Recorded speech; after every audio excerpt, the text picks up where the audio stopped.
तो कल हमने उद्देश्य प्रस्ताव देख लिया था और चर्चा कर लिया था कि भारत के पहले कितने भाग में बांटा है प्रस्तावना को, 4 भाग में। तो पहला क्या था, शक्ति का स्रोत, तो हमने उसको देख लिया था कि प्रस्तावना के भाग, सबसे पहले हमने क्या देखा था प्रस्तावना के भाग में, प्रस्तावना के भाग प्रकृति पढ़ रहे थे।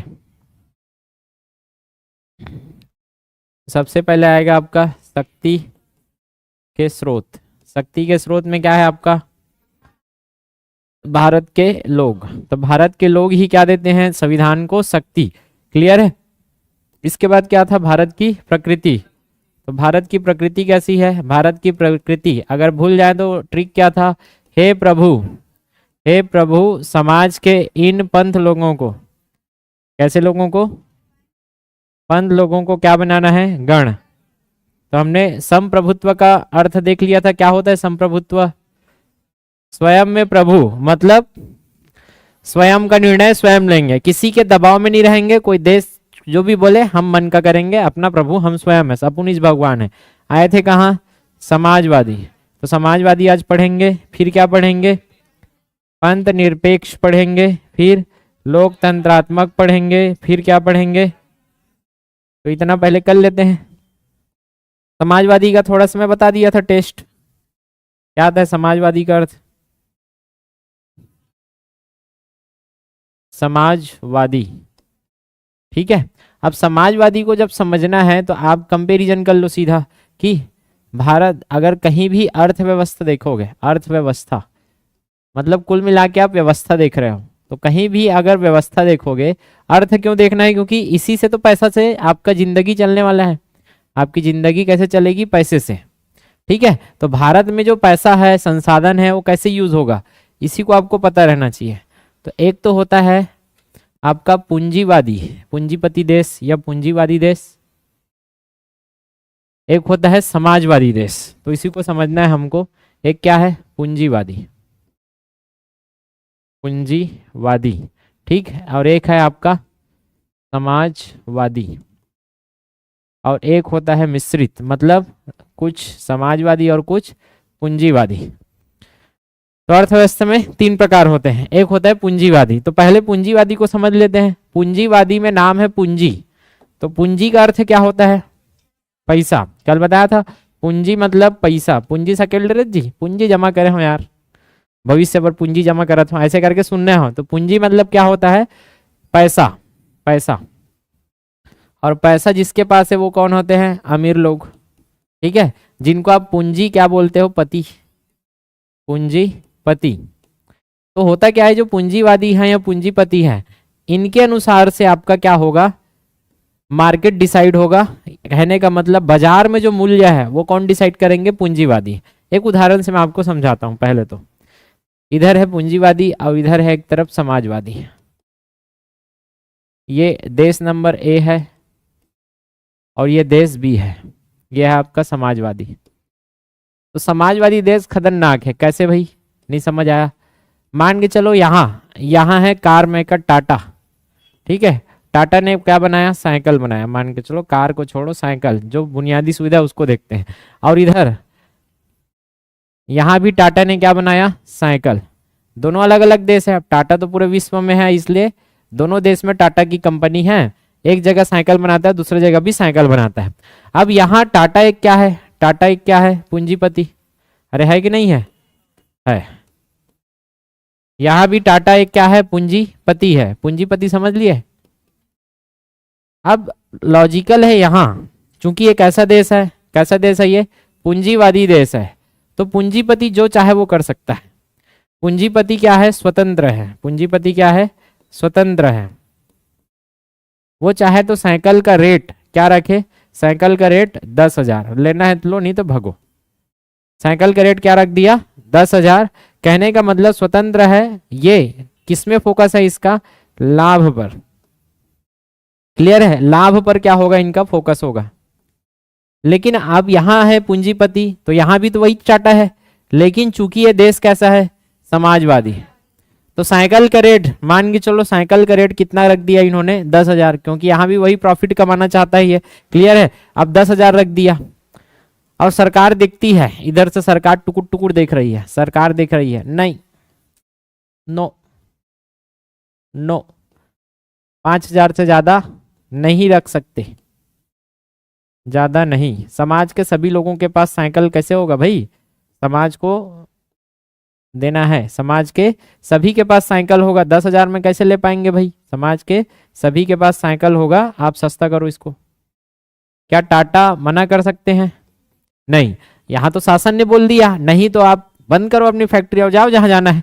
क्लियर है। तो कुल मिला के यहाँ कंट्रोल पूंजीपति का नहीं था, बाजार में जो रेट होना है अर्थात उत्पादन के साधनों पर, उत्पादन पर किसका कंट्रोल है, उत्पादन और वितरण जो भी है, उत्पादन और वितरण बेचना है, इस पर किसका कंट्रोल रहा है, इस पर कंट्रोल है सरकार का, सरकार, और सरकार ही समाज बोल सकते हो, समाज का क्या है कंट्रोल। तो इससे क्या हो जाता है, पूंजीपति इससे नाखुश हो जाएंगे। लेकिन यहाँ लाभ पर फोकस है, तो यहाँ किस पर कंट्रोल है, किसका कंट्रोल है, पूंजीपतियों का। वो चाहे तो मार्केट में 10,000 में बेचे या 15,000 में, यहाँ सरकार साइड में है। तो पूंजीवादी देश ऐसे होते हैं जहां पूरा किसका चलना है, पूंजीपतियों का। रेट कौन डिसाइड करेंगे, बाजार में जो मूल्य है, बाजार में मूल्य कौन डिसाइड करते हैं, पूंजीपति, मूल्य का निर्णय। लेकिन समाजवादी में कौन निर्णय करेंगे, सरकार। बाजार में उत्पादन एवं वितरण और मूल्य पर निर्णय कौन करते हैं, सरकार द्वारा। तो ये है आपके थोड़े से अंतर समाजवादी और पूंजीवादी में। दोनों खराब है एक प्रकार से देखा जाए तो, कि पूंजीवादी देश है अगर, तो पूंजीपति में पूरा कंट्रोल रहेगा, इससे जो रेट रहेगा वो गरीब तो गया, गरीब तो कुछ खरीद ही नहीं पाएगा। दूसरी तरफ, एक तरफ तो गरीब गया, पूंजीपति के फायदा है, एक तरफ कौन गया, पूंजीपति गया, क्योंकि सरकार पूरा कंट्रोल में है। अब 5,000 में बेचो बोल रहे तो उसको प्रॉफिट ही नहीं होगा, तो कहाँ का कंपनी बचेगा उसका। आया समझ में। तो ये पूर्णतः समाजवादी भी बेकार है कि पूरा समाज के बारे में सोचो, पूंजीपति को छोड़ दो। तो क्या है, दोनों को मिश्रित करके हमने अपनाया है। तो पहले तो मैं इसका परिभाषा लिखता हूं कि पूंजी पैसा अमीर पूंजीपति द्वारा क्या होगा, आपका कंट्रोल होगा। पूंजीपतियों का मोटा क्या होता है, कंट्रोल होता है किस पर, मूल्य पर। ठीक है। यहाँ फोकस कहाँ रहता है, लाभ पर, लाभ पर फोकस, लाभ कमाने पर ध्यान दिया जाता है, लाभ कमाने पर ध्यान दिया जाएगा। तो पूंजीवादी देश ऐसे होते हैं कि पूंजीपति केवल लाभ पर देखेंगे, गरीबों के कल्याण पर नहीं, गरीबों के कल्याण पर नहीं, गरीबों के कल्याण पर नहीं देखा जाएगा। लेकिन समाजवादी वही नाम में ही छुपा है, नाम में क्या छुपा है, समाज। तो यहाँ क्या देखा जाएगा, समाज, समाज के बारे में सोचा जाएगा।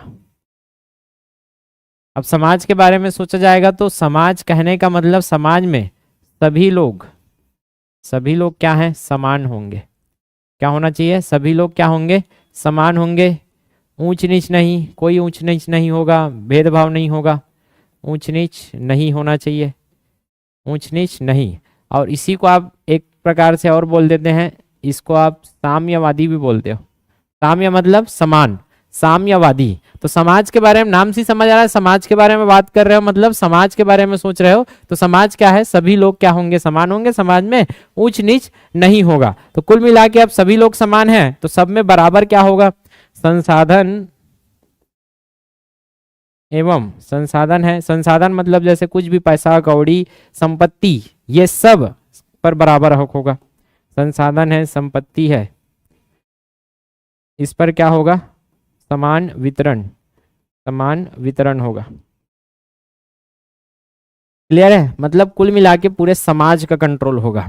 ये है आपका समाजवादी कि कहने का मतलब इस पर किसका कंट्रोल है, पूरा समाज। समाज कहने का मतलब सरकार, सरकार जिसको समाज ने जिसको चुना है उसके ऊपर सरकार का पूर्णतः कंट्रोल। अगर टाटा चाहे भी तो वो 5,000 से ज्यादा प्राइस रख ही नहीं पाएगा। ये वाला कॉन्सेप्ट आप ध्यान रखो, उदाहरण। ठीक है। लेकिन दोनों खराब है, किस स्थिति में अभी बताया, ये पूंजीवादियों के लिए खराब है और ये गरीबों के लिए खराब है। तो हमने क्या किया, दोनों को भी तो साथ में लेके चलना है कि कंपनी भी बचे और गरीब भी रहे, गरीब भी बचे, मतलब गरीब रहे नहीं, गरीब को आप ठीक रख सको। ठीक है। तो हमने मिश्रित अपनाया, कहने का मतलब आपका हम लोग कुछ मामले में पूंजीवादी भी है और कुछ मामले में समाजवादी। ठीक, तो कुछ मामले में पूंजीवादी, इसका मतलब सामान्य स्थिति में जो भारत है ना वो पूंजीवादी है। सामान्य स्थिति मतलब जब तक बाजार में कंट्रोल है, जब तक क्या है बाजार कंट्रोल में चल रहा है तो सामान्य स्थिति है कि सब क्या ठीक है, लेन देन बढ़िया चल रहा है, सामान्य स्थिति है। आप जा रहे हो बाजार से खरीद कर ला रहे हो, तो सामान्य स्थिति में पूंजीपति जो चाहे वो कर सकते हैं। पूंजीपति अपना मूल्य स्वयं निर्धारित करते हैं, अपना मूल्य क्या करेंगे, स्वयं निर्धारित करेंगे, स्वयं निर्धारित। यह सामान्य स्थिति। भारत में ऐसी होता है, आप दुकान खोलोगे तो अपना रेट स्वयं रखते हो, क्लियर है, लेकिन एक सीमा तक। जैसे स्कूल का उदाहरण दिया था मैं कल कि अब मान के चलो मैं पूंजीपति हूँ, पैसा लगाया मैंने कहाँ, स्कूल पर, और एक बहुत बड़ा स्कूल खोला। अब बहुत बड़ा स्कूल खोला, 50,000 फीस रखा हूँ, 1 लाख फीस रखा हूँ, ठीक है। अब उस फीस को मैंने क्या कर लिया, 5 लाख, 10 लाख, और फीस बढ़ा दिया मैंने। तो इधर समाजवादी जो हमारे सरकार है उन्होंने देखा कि सरकार का कंट्रोल कब आएगा, जब स्थिति पानी सर से ऊपर चला जाएगा, जब स्थिति क्या हो जाएगी, स्थिति खराब होना स्टार्ट होना शुरू। अब कोई ऑप्शन ही नहीं है लोगों के पास, तो जबरदस्ती सरकार अब यहाँ क्या करेगी, सरकार क्या करेगी, कंट्रोल में लेगी, और सरकार हस्तक्षेप करके क्या करेगी, मार्केट बाजार को क्या करेगी, कंट्रोल करेगी। अब इसका छोटा सा उदाहरण कहानी से मैं समझाता हूं कि एक, अब नॉर्मल मैंने स्कूल खोला, एक स्कूल था, मैंने 5 लाख फीस रख दिया। अब एक ही स्कूल का 5 लाख फीस है और 5 और स्कूल है साइड में, ऑप्शन है लोगों के पास, तो सरकार मेरे स्कूल में ज्यादा दिमाग खराब नहीं करेगी, ते रखना यार 5 लाख, 5 टन तो स्कूल है लोगों के लिए। लेकिन क्या हुआ, मैंने 5 लाख रखा तो सबने क्या कर लिया, अपना अपना फीस बढ़ा दिया, 4 लाख 5 लाख, सबने वैसा ही कर दिया, सब कमाएंगे मिलजुल के मस्त। ऐसे करके पूंजीपति आपस में क्या हो गए, मिल गए। अब पढ़े तो वही चलाई काला है कि नहीं। तो सीधी सी बात, किस पर घाटा होने वाला है, पूरा समाज पर। समाज पर क्या होने वाला है, दबाव पड़ने वाला है। फिर यहाँ सरकार एक्शन लेगी, पूरे के लिए क्या लगाएगी, लिमिट लगाएगी कि कोई भी 1 लाख से ज्यादा फीस नहीं रखेगा, क्लियर है। तो ऐसा नहीं है कि सरकार ने शुरू से ही कंट्रोल किया, शुरू में तो पूंजीपति अपने हिसाब से चल रहे थे, लेकिन एक सीमा से बाहर चला गया कि सबने वैसा ही किया और समाज पर क्या आया, दबाव आया, तब सरकार अपना डंडा उठाएगी और इसको पीटेगी। आया समझ में। तो नॉर्मल केस में क्या समाज शुरू से ही पूंजीपतियों को दबा रही है क्या, नहीं। तो पूंजीपतियों को कब दबाएंगे, जब स्थिति क्या हो जाएगी, खराब हो जाएगी। जैसे कि चावल है, चावल बेच रहे थे, या प्याज में जमाखोरी चल रहा था पिछले साल कि 100 रुपये किलो चल रहा है, तो सरकार फिर सभी जमाखोरियों पर क्या करी, पूंजीपतियों पर कंट्रोल करना चालू कि अगर गोदाम में आप रखे हो तो आप गोदाम से सब निकालो प्याज को, क्लियर है, ताकि रेट क्या हो, कम हो। तो यहाँ सरकार का नियंत्रण हुआ कि नहीं हो पूंजीपतियों पर। नहीं तो ये पूंजीवादी देश होता है तो क्या बोलता, मैं जो भी करूं तुमको क्या। अगर पूंजीवादी देश है तो पूंजीपति के हाथ में रहता है, अरे मोर घर में भर के रखा हूं तोर का जात है, ऐसे करके सरकार को बोल सकते। लेकिन अभी सरकार को आप ये नहीं बोल सकते, क्योंकि यहाँ किसका सवाल है, समाज का। और आपने जमाखोरी कर दिया, पूरा गोदाम भर के रखा है प्याज जगह जगह, क्लियर है। अब समाज को पता चला यही है जमाखोरी करने वाला, और इसी के कारण समाज वाले क्या हो रहे हैं, भुगत रहे हैं, निकालो रे इसको, जेल में डालो रे। जेल में तक डाल सकते हैं पूंजीपति को, क्योंकि हम लोग क्या है, मिश्रित है। पूंजीवादी हो ठीक है, आप कंट्रोल रखो, ठीक है, अपना प्राइस खुद डिसाइड करो, लेकिन आपके कारण समाज में प्रॉब्लम नहीं आना चाहिए, नहीं तो फिर सरकार क्या लेगी, एक्शन लेगी। तो ये है बैलेंस। इससे पूंजीपति को जो अच्छा है उसको भी घाटा नहीं हुआ, जैसे रटन टाटा है तो उसको प्रॉब्लम नहीं है, वो तो चला रही है अपना। लेकिन बेकार वाले पूंजीपतियों पर सरकार इसमें क्या कर सकती है, कंट्रोल। लेकिन यहाँ प्रॉब्लम यही था कि पूंजीवादी होते तो क्या होता, पूंजीवादी जो कर रहे करने तो यार, वो उनका है, उनका पैसा, उनका घर, उनका गोदाम, जो करना है करो, ये वाला हो जाता है पूंजीवादी। तो नॉर्मल देखा जाए तो सबसे बेस्ट कौन सा है, मिश्रित ही है, क्लियर है। कोई कंपनी खोल रहा है तो उसको पूरा छूट दे के रखो, वो करने दो। लेकिन समाज में जब आन पड़ेगी तो इस जगह में कौन, समाजवादी जो सरकार है वो क्या करेंगे, हस्तक्षेप। और ये चीज आपको कैसे दिखता है कि मान के चलो आप गरीब है, क्या इधर गरीब, अब गरीब तो गरीब ही रहेगा, बेसिक बुनियादी सुविधा तो रहना चाहिए इसके पास, रोटी कपड़ा मकान और शिक्षा, ठीक है। तो इसके लिए सरकार क्या करती है, यहां से सरकार क्या लेगी, टैक्स लेगी। कहां से, पूंजीपतियों से, अमीर लोगों से। ये बैलेंस है, अमीर है, पूंजीपति है, ठीक है, इनसे क्या लेती है, टैक्स। टैक्स मतलब कर, इनकम टैक्स, पैसा भरते हैं लोग। जैसे जो करोड़पति हों लोग, अपनी आय का 30% कहाँ जाता है, टैक्स में। मन के चलो आप 100 लाख रुपया कमा रहे हो, कितना, 100 लाख, सोचो 100 लाख कमाया आपने, लेकिन 30%, 30 लाख सीधा कौन ले लेगी, मतलब बहुत बड़ा हिस्सा है, 100 लाख का 30 लाख समझ सकते हो आप। अभी तो अब 12 से 15 लाख तक छूट है इनकम टैक्स में, तो 12 लाख तक ऐसा है कि आप 1 लाख महीना कमा रहे हो तो इनकम टैक्स नहीं है। लेकिन बड़े आदमी हो आप, पहले क्या था 7-8 लाख तक था सुविधा, अभी 12 लाख तक आपका इनकम है सालाना, तो आप बिल्कुल टैक्स से फ्री हो। लेकिन जो 100 लाख कमा रहा है उसका तो 30% जाएगा गद से, और 30 लाख बहुत बड़ी राशि होती है, इसलिए तो इनकम टैक्स से भागते हैं सब, इधर उधर तिगड़म तिगड़म लगाएंगे कि टैक्स भरना ना पड़े। तो लॉजिक लगा सकते हो, अब 30 लाख गया तो कहाँ जाएगा वो 30 लाख को सरकार क्या करेगी, यहाँ से आपका कल्याण में लगाएगी, किसके, गरीब के, समाज के, गरीब या समाज के कल्याण में, क्योंकि भारत देश कैसा है, समाजवादी। तो ये इस कल्याण में लगेगा आपका। कल्याण मतलब जो आपका बुनियादी सुविधा है, सुविधा जैसे सड़क, हॉस्पिटल, रोड, ये सब बनाने में, भवन, और दूसरी बात गरीबों को बांटो योजना, अन्न बांटो योजना, आया समझ में, कल्याणकारी योजना चलाएगी, सुविधा देगी, ये सब काम करती इस टैक्स से। यह है बढ़िया से मिश्रित और संतुलित सरकार, जिसमें पूंजीपति भी क्या है, खुश है, एकदम ज्यादा निचोड़ भी नहीं रहे हैं कि 100 लाख में आप 70 लाख दो, 30 लाख रखो, इससे फिर पूंजीपति लोग विद्रोह कर देंगे। और 30 लाख उनसे ले रहे हैं जो बहुत ज्यादा कमाते हैं, अंबानी वगैरह है वो, उनसे ले रहे हैं, ठीक है। और उसके बाद आपका बहुत सारा स्लैब है, अर्थशास्त्र में पढ़ोगे वो 5%, 10% ऐसे करके, सबसे बड़ा स्लैब है 30% का, ठीक है। उसके बाद और आता है 35%, वो आप आगे पढ़ोगे जब अर्थशास्त्र पढ़ेंगे तब। लेकिन फिलहाल इतना आइडिया रखो कि पूंजीवादी, समाजवादी और मिश्रित क्या होता है। लेकिन जैसी समाजवादी बोला ना, जैसे हम लोग समाजवादी हैं ऐसे करके, तो अभी प्रस्तावना में क्या लिखे हो आप, क्या है पहला, संपूर्ण प्रभुत्व संपन्न समाजवादी। लेकिन ये उस समय लिखा ही नहीं गया था, ये हम लोग कल पढ़ेंगे। एक्चुअल में प्रस्तावना पहले समाजवादी नहीं था, हम लोग समाजवादी पढ़ रहे हैं, वो नहीं था उसमें। क्यों नहीं था, क्योंकि उस समय जो समाजवादी की परिभाषा थी 1949 में, वो परिभाषा अलग थी। वो परिभाषा किसके अनुसार थी, कार्ल मार्क्स को जानते थे सब। कार्ल मार्क्स कौन थे, जर्मनी के आपके वैज्ञानिक, मतलब भौतिकविद बोल सकते हो, ये एक सोचने वाला दार्शनिक थे, कौन, कार्ल मार्क्स, ठीक है। तो एक होता है मार्क्सवादी, कार्ल मार्क्स के विचार से जो पनपा उसको क्या बोलते हैं, मार्क्सवादी समाजवाद। तो उस समय जो भी लोग जानते थे ना, वो किसके बारे में जानते थे, कार्ल मार्क्स के बारे में जानते थे। ये कहाँ के रहने वाले थे, जर्मनी के। जर्मनी में हिटलर भी हुए हैं, है समझ में। और कार्ल मार्क्स का कहना था कि समाजवाद में, देखो आप लोग समाज हो मान के चलो, मैं पूंजीपति हूँ, ठीक है, एक जन हो पूंजीपति इमेजिन करो यहाँ, और आप लोग समाज हो। अब पूंजीपति ज्यादातर क्या करते थे उस समय, मैं बड़ा आदमी हूँ तो आप लोगों को क्या रखूंगा, काम में रखूंगा, और जैसे ही आपको काम में रखूंगा, ये दो लोग पूंजीपति होंगे, एक ये दो, ये क्या है, इसका मतलब क्या समझे, पैसा वाले। ये लोग कौन है, समाज के गरीब लोग, नौकर, ठीक है।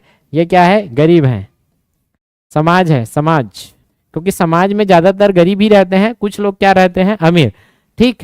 अब ये लोग क्या करेंगे, इनको काम में रखेंगे।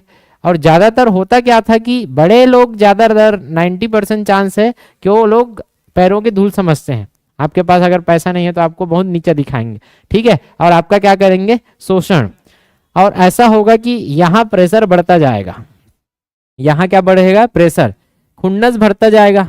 कितना दिन तक सहेगा ये, आया समझ में। इसके मन में खुन्नस भर रहा है धीरे धीरे, रोज साले लात में मारते, पैसा देता का तो रहे हो गए इनका रही थे, लेकिन आप मुंह नहीं बोल सकते, क्लियर है। एक दिन जब मौका मिलेगा कस के धोएगा ये, क्लियर। तो एक दिन जब इसका प्रेशर कुकर फटता है तो इधर होता है विद्रोह, संघर्ष, विद्रोह, और क्या होता है, संघर्ष। ऐसा किनका अभी सिद्धांत चल रहा है, कार्ल मार्क्स बोलते हैं ऐसा। कार्ल मार्क्स ने पूरा इसमें क्या किया, रिसर्च किया समाजवाद और पूंजीपति में।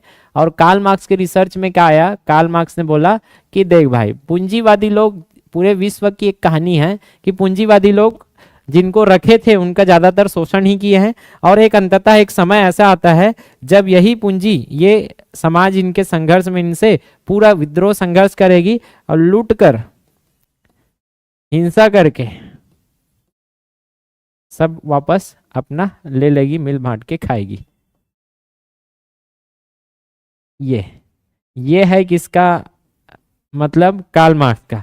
तो कार्ल मार्क्स सीधा सीधा कहाँ काम करता था, कार्ल मार्क्स का कहना था कि देखो समाज का कल्याण चाहिए ना, समाज के कल्याण के लिए अगर हिंसा भी करना पड़े, समाज के कल्याण के लिए, समाज के किसके लिए कल्याण, समाज के कल्याण मतलब समाज के लोगों के कल्याण के लिए अगर आपको क्या करना पड़े, हिंसा भी करना पड़े, जायज करना पड़े, जायज। अब सोचो अगर 1949 में हम अगर समाजवादी शब्द को डाल देते प्रस्तावना में, तो ज़्यादातर जो जानकार हैं, पूंजीवादी लोग हैं या बड़े लोग हैं, वो किसको जानते हैं, कार्ल मार्क्स के समाजवाद को।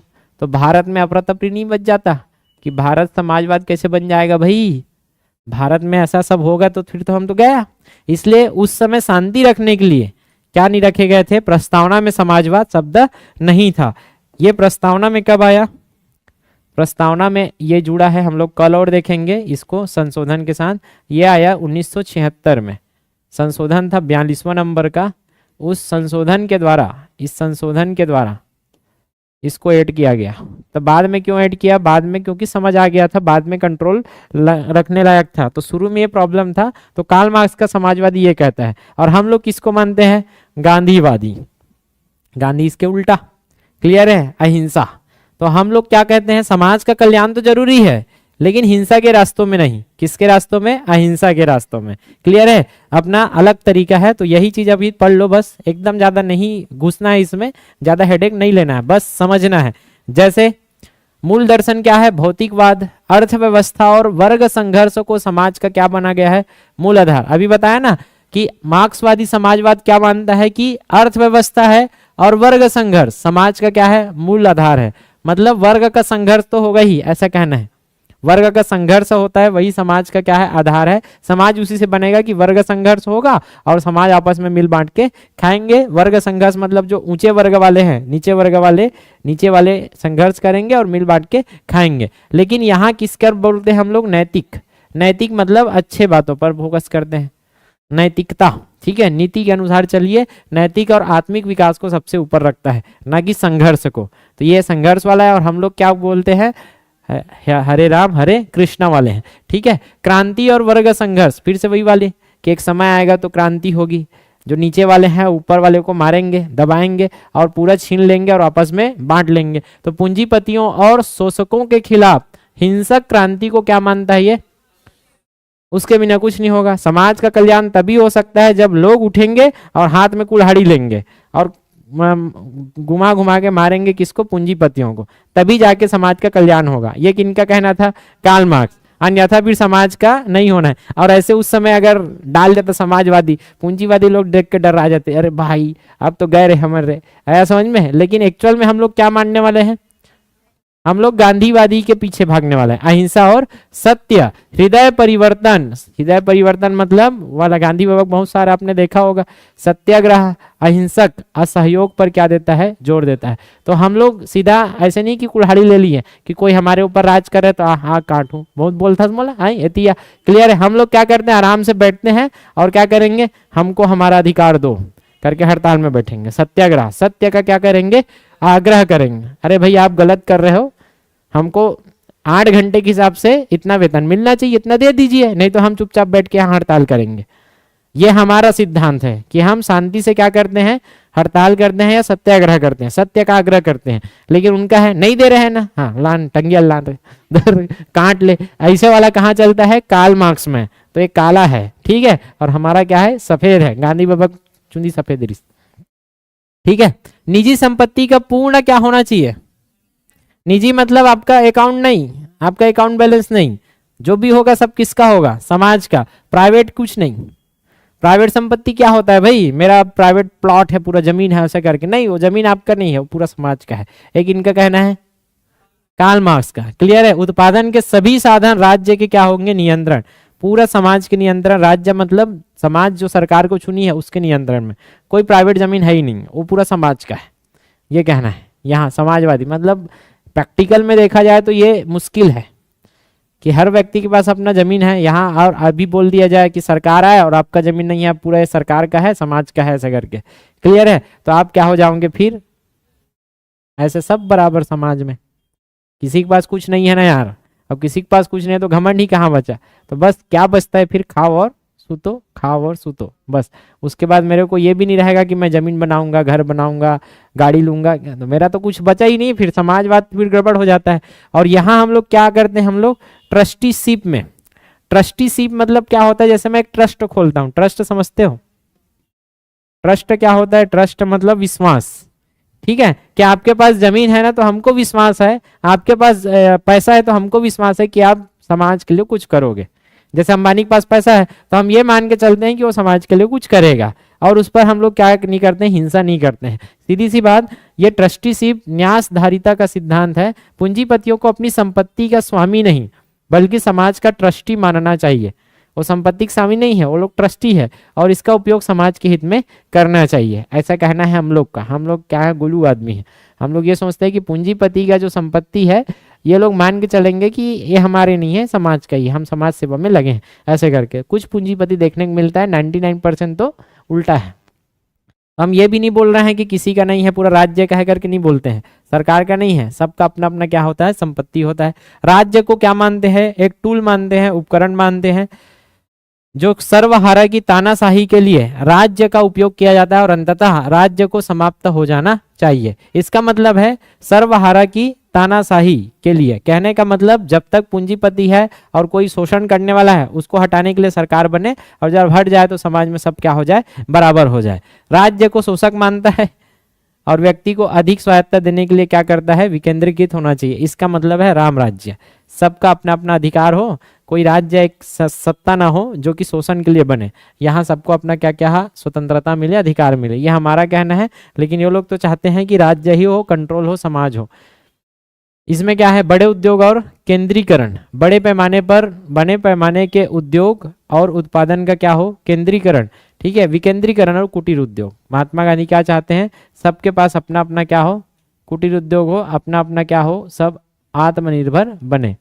यह है हमारा समाज। तो हमारा समाज क्या चाहता है, सब आत्मनिर्भर हो, और धर्म को मानता है हमारा समाज, ठीक है। और यहाँ धर्म को क्या माना गया है, अफीम, ये सबसे इंपॉर्टेंट है, ये ध्यान में रखना। कार्ल मार्क्स धर्म को क्या मानता है, अफीम, अफीम मतलब जो नशा कराए, ठीक है। तो यह मानता है कि धर्म शोषण को क्या करता है, वैध बनाता है। धर्म के नाम पर आप शोषण करते हो, ठीक है, धर्म के नाम पर आप क्या करते हो, शोषण। लेकिन चूंकि धर्म के नाम पर शोषण हो रहा था इसलिए खराब है धर्म, ऐसा कहना है किसका, कार्ल मार्क्स का। और हमारे तरफ धर्म को मानव जीवन के लिए एक आवश्यक क्या माना जाता है, नैतिक शक्ति, कि धर्म ही आपको बताता है कि क्या सही है और क्या गलत। सही गलत की पहचान कौन देता है, सही गलत की पहचान देता है धर्म, कि क्या नैतिक है, क्या अनैतिक है, क्या सही है, क्या गलत है, ये सब को बताने वाला धर्म है। इसलिए मानव जीवन के लिए अति आवश्यक है धर्म। यह हमारा समाज कहता है कि समाज में धर्म आवश्यक है। लेकिन कार्ल मार्क्स क्या बोलता है, इसको नहीं, ये अफीम है, नशा की तरह है। धर्म के नाम पर कोई बड़ा धर्म छोटे धर्म को क्या करेगा, शोषित करता रहेगा। तो इसलिए धर्म खराब है, ये पूछा जाएगा। तो अभी तक प्रश्न आया है यही लास्ट पॉइंट में, बाकी तो ये बेसिक वाला है पुराना का। तो बस इतना ध्यान रखना, 2 पॉइंट, कि ये लोग हिंसा में ध्यान रखते हैं और वो लोग हमारा है अहिंसा। तो समाजवादी में अहिंसा, और ये अफीम मांगता है धर्म को, तो ये हम लोग क्या मानते हैं, आवश्यक। धर्म हमारे लिए क्या है, आवश्यक। तो बस ये ध्यान में रखो कि भारत का समाजवाद कैसे है, भारत का समाजवाद। तो भारत का समाजवाद है, किधर झुका हुआ है बोलेगा तो गांधी। भारत का समाजवाद कैसा वाला है, गांधीवादी। 80% हम लोग किसको मानते हैं, गांधीवादी, और कुछ कुछ गुण पाया जाता है किसका, कार्ल मार्क्सवाद का, ठीक है। तो मार्क्सवादी हम लोग क्या है, 20%। तो अगर पूछा जाए झुकाव किधर है तो गांधीवादी समाजवाद पर झुकाव है, कि गांधीवादी किसको मानता है, अहिंसा, ठीक है, अहिंसा। ये समाज में ट्रस्टीशिप पर विश्वास करता है। समाज में ट्रस्टीशिप मतलब सबके पास अगर क्या है, उसका पैसा है तो वो क्या है, उसका स्वामी है, समाज स्वामी नहीं है। दूसरा आपका लास्ट है धर्म। धर्म क्या है, आवश्यक है, कहाँ आवश्यक है, समाज में। ये 3 टाइप तो याद रखना है। ये क्या मानता है, हिंसा, हिंसा से क्या प्राप्त करना, साम्यवादी, हिंसा से क्या प्राप्त करना, साम्यवादी, ठीक है। साम्यवादी मतलब सब क्या हो जाए, समान, सभी क्या हो, समान हो, ये कहना है। ठीक है, जो संपत्ति है वो किसका होगा, सरकार का, ना कि संपत्ति किसी निजी स्वामित्व। संपत्ति किसका, राज्य का या समाज का। संपत्ति किसका है कि निजी स्वामित्व होगा, निजी नहीं। और लास्ट क्या है, धर्म को क्या मानता है, धर्म को अफीम समाज में। ठीक है, इससे केवल क्या होगा, शोषण ही होता है। इतना तो 3 ठो याद रख सकते हो, बाकी ये मान सकता हूँ कि ये उबाऊ है। आया समझ में? इसके बाद और बहुत कुछ आएगा, इसलिए समाजवादी थोड़ा सा कठिन हो जाता है। बहुत सारा चीज आपका एक साथ चलता है ना इसमें, कि आपको सबको समझना पड़ेगा तब समझ आएगा। अब इसी कारण चूंकि ये संसाधन और संपत्ति में समान वितरण समाज सरकार का पूर्णतः क्या करती है, कंट्रोल। तो समाज और सरकार का क्या होती है, पूर्णतः कंट्रोल होती है। इसलिए समाज और सरकार यहाँ कहलाते हैं कल्याणकारी। क्या होता है, कल्याणकारी सरकार या राज्य की स्थापना, सरकार या राज्य की स्थापना किस में होती है, समाजवादी सरकार में, कि सबके कल्याण के बारे में सोचा जाता है। किसी एक के कल्याण कहाँ होगा, पूंजीपति में। पूरे समाज का कल्याण किस में होता है, समाजवादी में। और दोनों का कल्याण कहाँ होता है, मिश्रित में। लॉजिकल है, क्लियर है, बनेगा इतना। एमसीक्यू तो बना लोगे, अब समझ के रखो बस, ज्यादा टेंशन नहीं लेना है। इसके बाद क्या है, समाजवादी के बाद पंथ निरपेक्ष। अरे प्रकृति क्या है, संप्रभुत्व संपन्न समाजवादी, और क्या आएगा, पंथ निरपेक्ष। अब इस सेक्युलरिज्म को समझते हैं, सेक्युलर, कि हम लोग क्या है, पंथ निरपेक्ष हैं, पंथ निरपेक्ष, सेक्युलर, सेक्युलरिज्म। ठीक है, हम लोग सेक्युलर हैं। अब ये जो है पंथ निरपेक्ष, तो सबसे पहले तो धर्म और पंथ जो संविधान में यूज किया गया है वो है पंथ। धर्म शब्द होता ही नहीं है। धर्म मतलब एक्चुअल में हम लोग जो धर्म बोलते हैं वो धर्म ही नहीं। धर्म का मतलब होता है आपका, पहले तो ये समझ लो पंथ और धर्म में क्या अंतर है। इधर मैंने लिख दिया पंथ और इधर में मैंने लिख दिया धर्म। एक्चुअल में धर्म का मतलब ऐसा नहीं है कि हिंदू धर्म मुस्लिम धर्म बोलते हैं ना, तो वो हिंदू और मुस्लिम नहीं होता है धर्म का मतलब। हम लोग भले धर्म बोल रहे हैं, लेकिन धर्म का मतलब होता है, धर्म आया ध्री धातु से। कहाँ से आया, ध्री धातु से बना आपका धर्म। ठीक है, और इसका अर्थ क्या होता है, धारण करना। ये चीज मैं आपको सिखाया था, धारण करना। अब धारण करना इसका मतलब ऐसा नहीं कि जन्मजात है, धर्म आप धारण करते हो। धारण करना मतलब आप जैसा हो उसके हिसाब से धारण करोगे। मान के चलो आप क्या हो, पुत्र हो, तो पुत्र के हिसाब से आपका धर्म होगा, पुत्र के हिसाब से आपका धारण करोगे। पिता हो तो पिता के अनुसार धारण करोगे। शिक्षा विद्यार्थी हो तो विद्यार्थी के हिसाब से आप धारण करोगे। सेना हो तो सेना का धर्म होगा आपका। ये होता है धर्म एक्चुअल में। हिंदी में देखा जाए तो जैसे पुत्र है तो पुत्र का धर्म क्या है, माता पिता का सेवा करना। पुत्र का क्या धर्म है, पुत्र धर्म निभाओ। तो पुत्र धर्म निभाओ मतलब माता पिता का सेवा, यह है पुत्र होने के नाते। ठीक है, पिता का धर्म क्या है, पिता का धर्म है घर चलाना, सबका ख्याल रखना। ये क्या है, घर में सबको सुख सुविधा प्रदान करना, ये पिता का है, उसके अंदर में जो भी है। ठीक है, विद्यार्थी का धर्म क्या है, विद्यार्थी का धर्म क्या है, शिक्षा। ठीक है, विद्यार्थी का धर्म है केवल क्या करना, सीखना। अगर आप धर्म नहीं निभा रहे हो मतलब आप अधर्मी हो। आया समझ में, कि आपका है शिक्षा सीखना, गुरु का आदर करना। ठीक है, ये आपका धर्म है। इसके बाद क्या है, सेना। सेना का धर्म क्या है, देश की रक्षा। अगर ये नहीं करते हैं मतलब आप अधर्मी हो, अधर्म हो आप। ठीक है, इसलिए संविधान में क्या यूज नहीं किया है, धर्म। एक्चुअल में इस धर्म का मतलब हिंदू मुस्लिम नहीं होता है, ये ध्यान में रखना। इस धर्म का अर्थ क्या नहीं होता है, हिंदू मुस्लिम ये सब नहीं होता है। समझ में, संस्कृत के में जब शब्द आता है, इसलिए आपके संविधान में धर्म निरपेक्ष ना बोल के क्या बोला गया, पंथ निरपेक्ष। ये ध्यान में रखना। तो पंथ का अर्थ होता है, पंथ एक्चुअल में पंथ मतलब बटा हुआ है कि आप कौन से पथ में चल रहे हो, कौन से पथ में चल रहे हो। पथ में, कौन से पथ में मतलब भगवान तक पहुंचना है क्या, सबका मालिक एक, भगवान तक पहुंचना है, अपना पार लगाना है, जीवन सफल करना है। तो इसमें आप कोई ना कोई पथ अपनाए हो। तो वो पथ क्या हो सकता है, इधर है भगवान ऊपर में, ऊपर में कौन है, गॉड, इल्लाह और भगवान का कथे पूछने वाले, ठीक है। और इधर क्या है, आप जनता, पार लगा दे भगवान। तो हो सकता है आप कौन से रास्ते से जा रहे हो, कौन सा पंथ अपनाए हो, हिंदू। हो सकता है आप या अल्लाह बिस्मिल्लाह, या हो सकता है, ठीक है। वो डिपेंड करता है आप कौन सा धर्म अपना के कहां तक पहुंच रहे हो, अपना सफल कर रहे हो अपना जीवन, ये होता है पंथ। आया समझ में, बाकी और कुछ नहीं है। आप सबसे पहले क्या हो, एक मानव हो, इंसान हो, और आप अगर विश्वास रखते हो भगवान पर, अब भगवान, हमने भगवान बोल दिया, वही मुस्लिम वाले क्या बोलते हैं, अल्लाह बोल देंगे, ईसाई वाले क्या बोल देंगे, गॉड बोल देंगे, सिख वाले गुरुदेव, ठीक है। तो कुल मिला के वो कहाँ जाना चाहते हैं, इस जीवन से ही तो उतरना चाहते हैं वो लोग, जीवन सुख समृद्धि से भरा रहे और मोक्ष की प्राप्ति हो जाए, आत्मा संतुष्ट हो जाए, और इसी के लिए आप लगे हो यार। और जिसको इसका कुछ पड़ा नहीं है, वो कोई पंथ को नहीं मानता है, वो अपना घूम रहा है गोल्डर जैसे, आ रहा है समझ में। और जिसको थोड़ा बहुत फर्क पड़ता है, वो कोई ना कोई पथ को अपना लेता है, यही होता है पंथ। अब सरकार कौन से रास्ते को अपनाए, ये सवाल है। तो सरकार, पंथ निरपेक्ष है, निर मतलब कोई पंथ नहीं है सरकार का, निरपेक्ष, आया समझ में।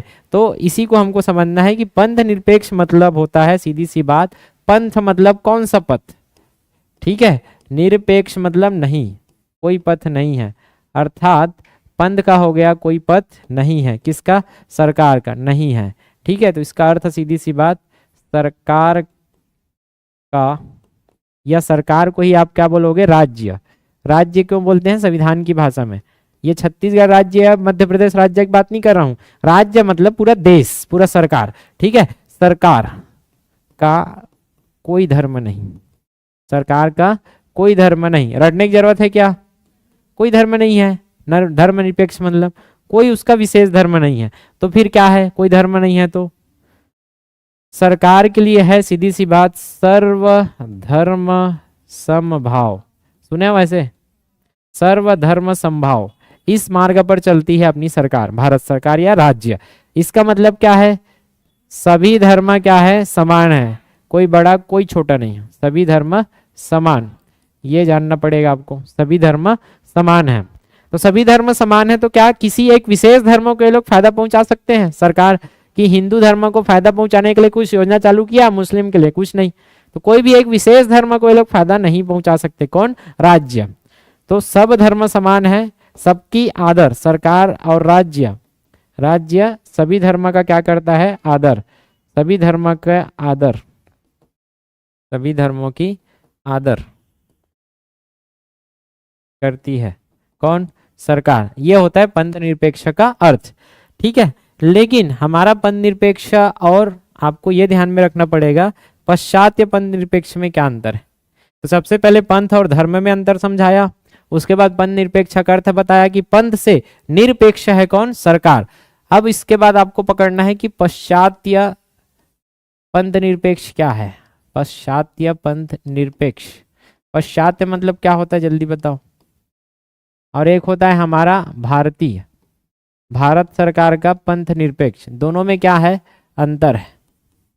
पाश्चात्य मतलब पश्चिम के देश, पाश्चात्य मतलब क्या होता है, पश्चिम के देश, पश्चिम में क्या आते हैं हमारे, पश्चिम मतलब बायां साइड, पश्चिम मतलब क्या होगा, बायां।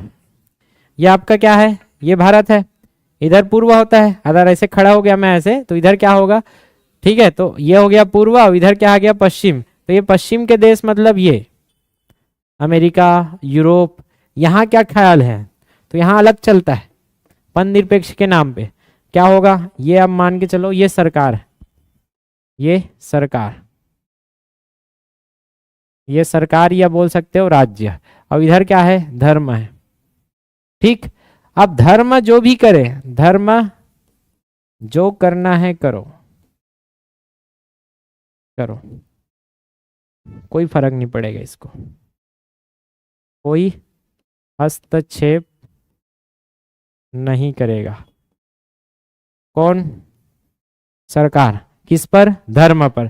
कि यहाँ धर्म अगर कुछ भी करे कोई फर्क नहीं पड़ता है, कि यहाँ धर्म लड़ाई करे, करो अपना देखो तुम लोग, क्लियर है, कोई फर्क नहीं पड़ेगा। मतलब यहाँ क्या है, पूर्णता डाइवर्स है, पूर्णता क्या हो जाता है इनके बीच में, तलाक, ए ओकर मुन्नी देखे, ओकर मुन्नी देखे, ये होता है पूर्णतः तलाक वाला किस्सा कहाँ है इधर, कौन से देश, तो पश्चात ये मतलब होता है पश्चिम के देश, पश्चिम मतलब हमारे पश्चिम के देश, कहने का मतलब जैसे यूएसए है, यूरोप है, यहाँ ज्यादातर ऐसे ही चलेगा, राज्य का कंट्रोल नहीं रहेगा किस पर, धर्म पर।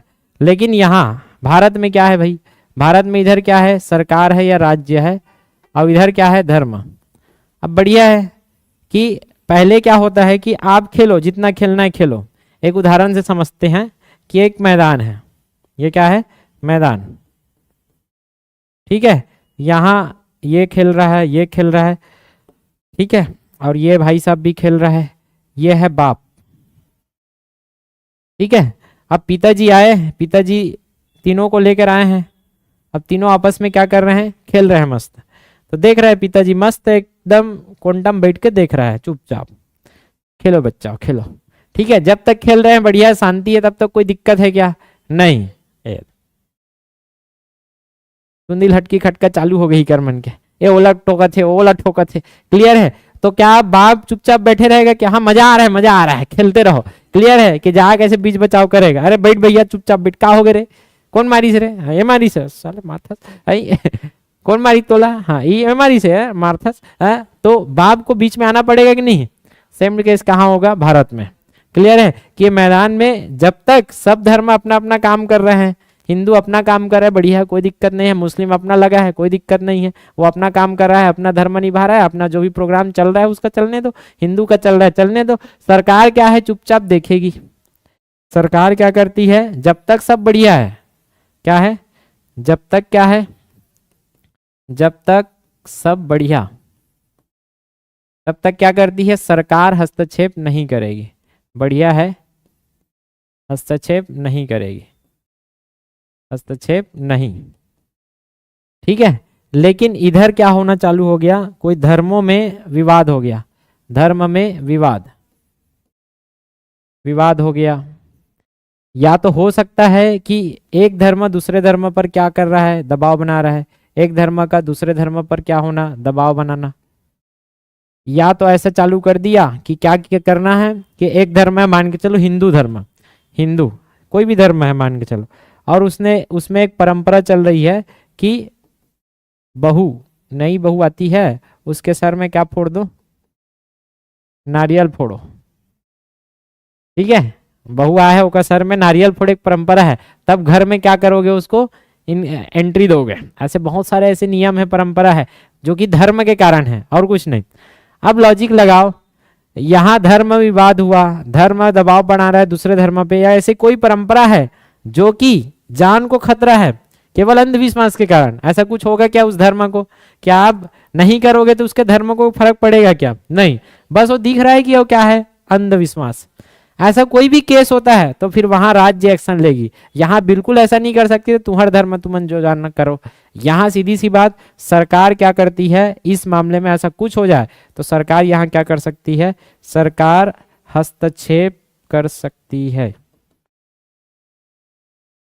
तो क्या पूर्णतः तटस्थ है सरकार, पूर्णतः निरपेक्ष है, पूर्णतः तटस्थ नहीं है, पूर्णतः तलाक नहीं है। भारत में जब जरूरत पड़ता है तो यहाँ राज्य क्या लेती है, एक्शन लेती है, पुलिस आपके घर तक पहुंच सकता है और धर्म के नाम में कुछ भी कर रहे हो उसको रोक सकता है। आप ये नहीं बोल सकते पद निरपेक्ष है, सरकार नहीं कर सकती मेरे को कुछ, ऐसे वाला भी बीच में आया था नवरात्रि टाइम, एक जन डोकरा बाबा अपन आप लोग समाधि में अंदर डान घुस गिरी से, जिंदा समाधि में, देवी मैया रक्षा करेंगे मेरी करके पूरा पटवा डाल रहा है अपना वाला तुरंत पहुंची से पुलिस मना, पता चल इसकी ये पगला गए आदमी है, अपना अपना गड्ढा में यही करवा दे करके, तो पुलिस फिर निकाली सोल बाहर, क्लियर है। तो ऐसा नहीं कर सकते आप कि धर्म के नाम पे किसी के जान को, किसी के माल को हानि हो, क्लियर। तो वहां बिल्कुल राज्य सरकार क्या करेगी, हस्तक्षेप करेगी।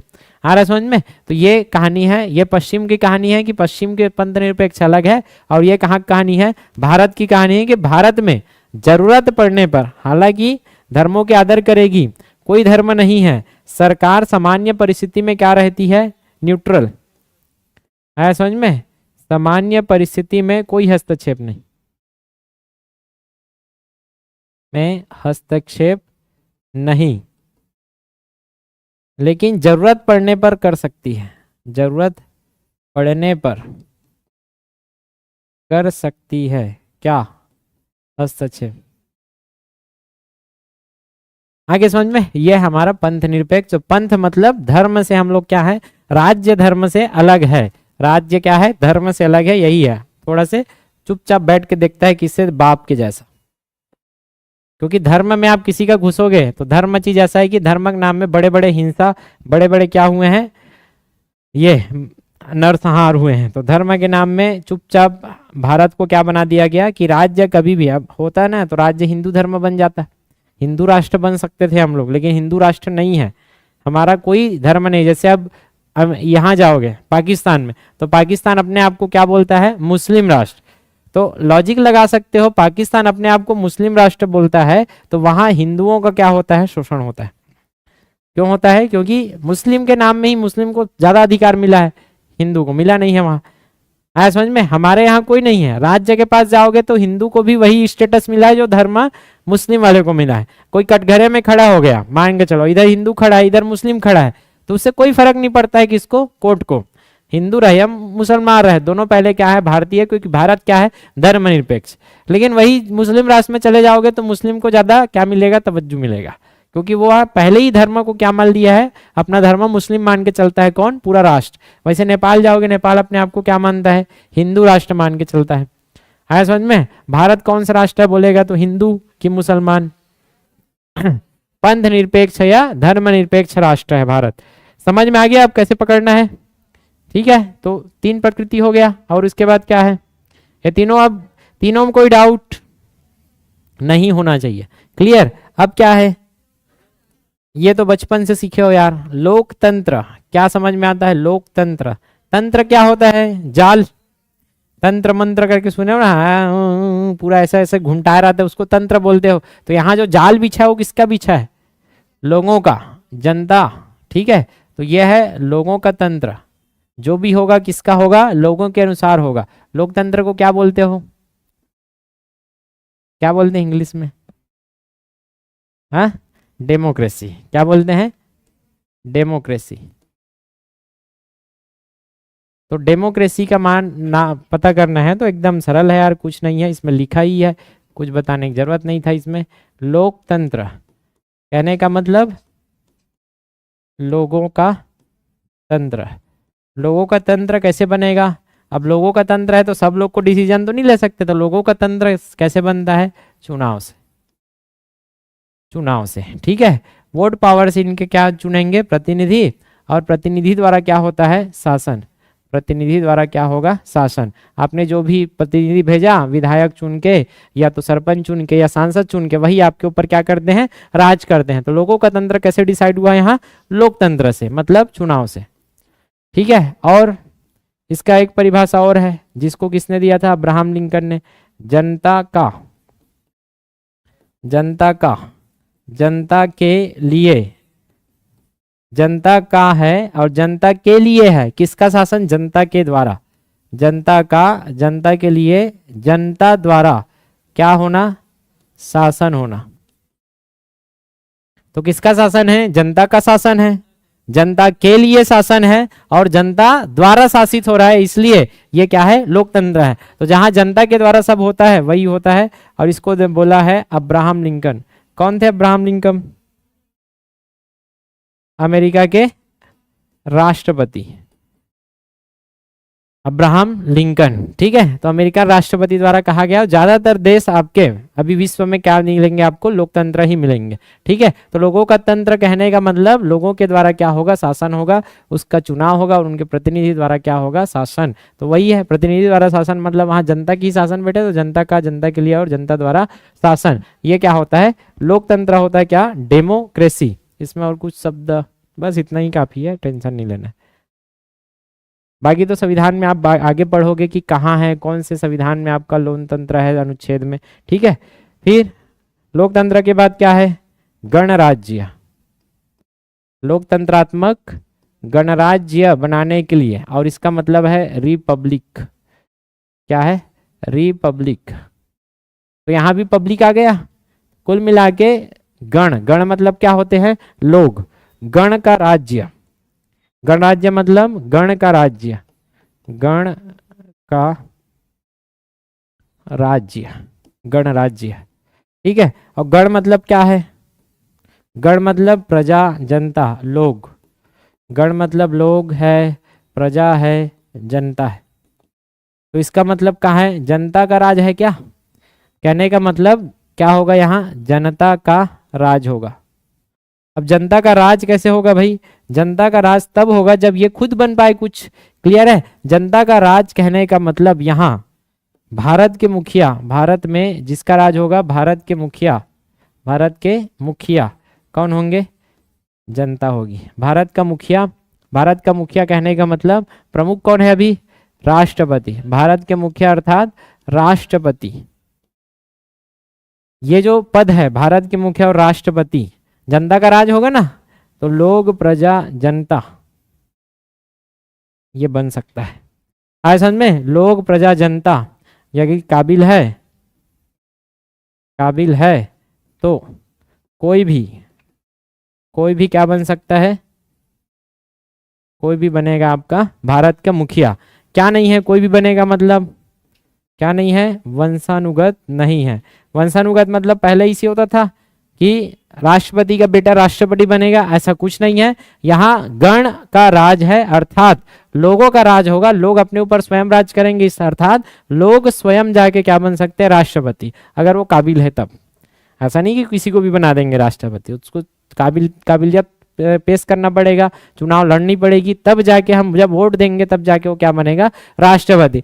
इसका मतलब है कि कोई भी नहीं बन सकता, वंशानुगत नहीं है, वंशानुगत नहीं है। आया समझ में? तो ये राष्ट्रपति का पोस्ट कैसा है? वंशानुगत नहीं है, कोई भी बनेगा अर्थात क्या होगा? चुनाव होगा। तो राष्ट्रपति का पद क्या? निर्वाचन होना, ये क्या है? गणराज्य का मतलब है। राष्ट्रपति पद क्या होता है? गणराज्य का अर्थ क्या निकला? गणराज्य का अर्थ क्या निकला? कि राष्ट्रपति का जो पद है वो क्या होता है? निर्वाचित होता है। राष्ट्रपति का पद क्या होता है?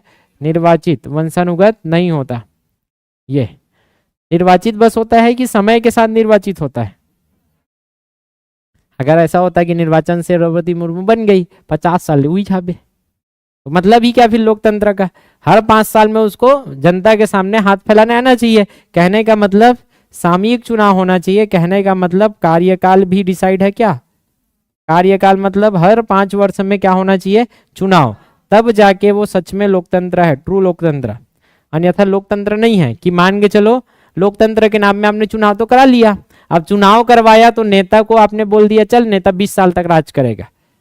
सोचो यहाँ तो 5 साल में केस हो जाता है कि 5 साल में अब साए सरकार जैसी बनी वो भूल जाती है 3 साल सरकार प्रजा को, फिर लास्ट के 1-2 साल में वो याद आता है कि हाँ जनता का वोट मांगने जाना है, तब जाके याद आता है, तब वो जाके फील्ड में उतरते हैं और थोड़ा से जनता का क्या करते हैं? कल्याण। अब सोचो 5 साल नहीं होता, 20 साल होता, तो ये लोग 18 साल तो जनता के बारे में सोचते ही नहीं। लास्ट में कब सोचते?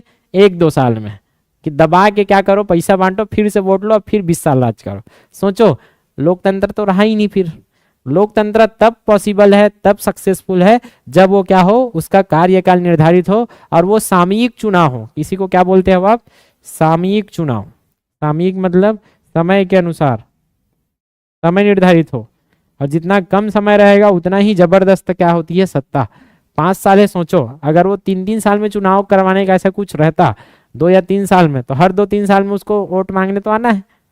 1 साल भूल जाती तो अगले साल उसको जनता के पास तो जाना ही पड़ेगा, चेहरा तो दिखाना ही है। आया समझ में? यहाँ 5 साल रहता है इसलिए थोड़ा सा गड़बड़ होता है। क्यों? क्योंकि जनता ज्यादा है, हर 5 साल में 3 साल में चुनाव करा भी नहीं सकते। क्यों? पैसा भी तो लगता है, टाइम भी तो लगता है। आया समझ में? तो 5 साल ठीक है कि 5 साल में थोपड़ा तो दिखाना है करके लोग जबरदस्ती काम तो करना ही पड़ता है इनको, नहीं तो फिर हार जाएंगे। आ रहा है समझ में? यहाँ तक किसी को डाउट? नाम में छिपा था, क्या छिपा था? गण राज्य। तो किसका राज है? गण का राज है। गण का राज कहने का मतलब जनता का राज। जनता का राज मतलब जनता कहाँ जाके बैठेगी? भारत के मुखिया बन सकती है। यहाँ वंशानुगत नहीं है मतलब राष्ट्रपति का बेटा ही राष्ट्रपति बनेगा, ऐसा नहीं। वंशानुगत नहीं है मतलब गणराज्य में इसका पद निर्वाचित होगा, कार्यकाल होगा, चुनाव होगा, ये सब इसका अर्थ है। क्लियर? और कब बने आप रिपब्लिक? ये जो शब्द है ये कब आया पिक्चर में? ये शब्द आया पिक्चर में संविधान के साथ। तो संविधान लागू होते ही भारत क्या बना? संविधान लागू होने के बाद भारत क्या बना है आपका? गणराज्य बना है। कब? 26 जनवरी 1950 को। इसलिए 26 जनवरी को आप क्या मनाते हो? गणतंत्र दिवस। अमर रहे, अमर रहे, मतलब गण का तंत्र, इसलिए तो आप गणतंत्र दिवस मनाते हो, गणराज्य होने के कारण। आया यहां तक थोड़ा सा समझ में? तो ये भारत की प्रकृति। तो भारत की प्रकृति क्या क्या है? भारत की प्रकृति पहले संपूर्ण प्रभुत्व संपन्न है। इसका मतलब हम प्रभु हैं, किसी की नहीं सुनते हैं, अपना निर्णय स्वयं लेते हैं। यह है संप्रभुत्व संपन्न। इसके बाद क्या है? पंथ समाजवादी है। समाजवादी का मतलब है कि भारत एक्चुअल में किसके तरफ झुकाव है? गांधीवादी समाजवाद की तरफ। गांधीवादी समाजवाद कि भारत सरकार तब तक ध्यान नहीं देगी जब तक बढ़िया चल रहा है सब, लेकिन जब जरूरत पड़े कि समाज में गरीबों का कल्याण जरूरी है, क्लियर है, तो इस मामले में सरकार क्या करती है? अमीरों से, पूंजीपतियों से क्या लेगी?